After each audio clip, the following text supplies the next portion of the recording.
ladies and gentlemen, and welcome to another video. Today I'm going to be trying to use up some of this stash of air dry clay that I've had burning a hole in my craft collection for a while, and I'm going to be making some phone cases. Now I have three different ideas here for what they might look like, and this first one's going to be an open book.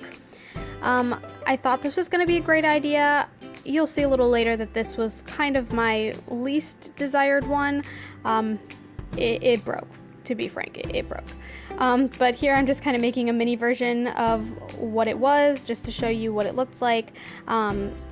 Just two like flat rectangular pieces. I used these like balls in the background just to kind of hold it up and give it a little extra stability. I didn't bother blending in the edges here, but that is definitely something you should do. And then once you have that kind of basis for the binding of your clay book, you're going to roll an even thinner piece of clay out and cut it into a slightly smaller sized rectangle.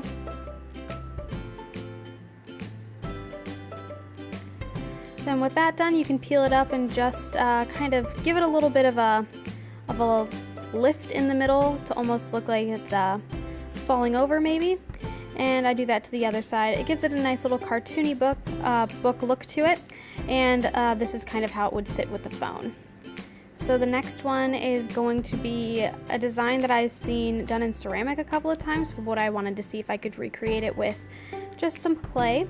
So I've rolled it out nice and thin on one side, given it a lip on one side, and rolled it up nice and tight on the other so that the phone can fit inside. Very simple idea, but definitely gets the job done.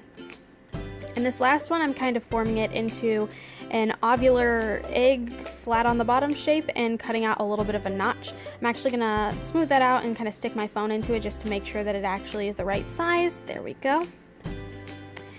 And just to jazz it up, I'm adding some flowers. So all you need to do that is just kind of flatten out a piece and just roll it up, as I'm doing here. And just kind of flip out the petals just a little bit like that. I'm going to make sure it's a little flatter and blend it into the sides, as I was talking about before, just to make sure it doesn't come off after it dries. And I made 3 more of those.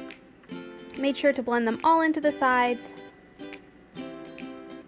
And then I took some extra clay and made a couple of leaves just to give it a little of that greenery and extra color once I paint it.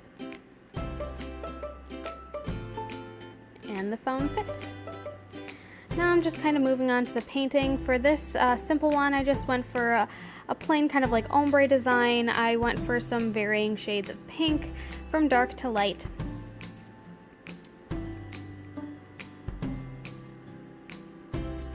Layering it just a little bit so they blend in together. For this book one, you're actually going to see the moment where it breaks right here. I just decided to paint the cover pink. Here I was thinking, oh shoot, I think I just broke it. Did I just break it? And I think just about yeah, that's about when I kind of gave up on the painting, but I kind of stuck through to the end, added some super glue, and kind of hoped for the best for the final shots. So maybe blend a little better than I did. For this last one, I just painted it white. I added some varying shades of pink, similar to the ombre shades from that first one, and painted the flowers different colors, and then added some green on the leaves. Now I'm going to be taking some watercolor from this palette that I got from the Metropolitan Museum of Art, and I'm kind of swirling it around in this black color, and I'm going to try to do like a faux marbled kind of look. So I'm taking this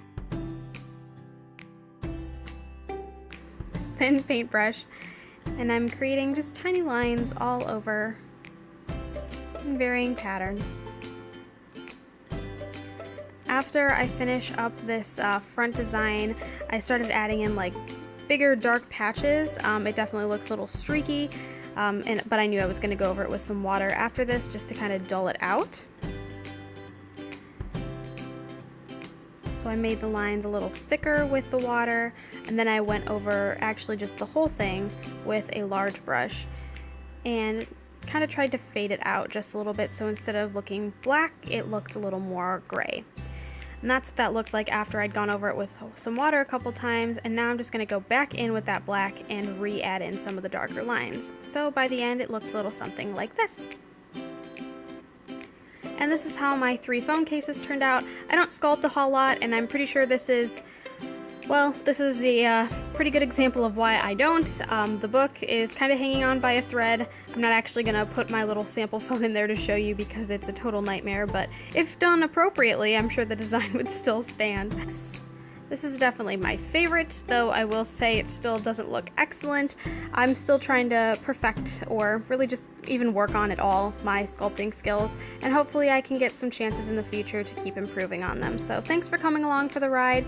If you like what you saw, feel free to like and subscribe, and I'll see you next time. Bye-bye.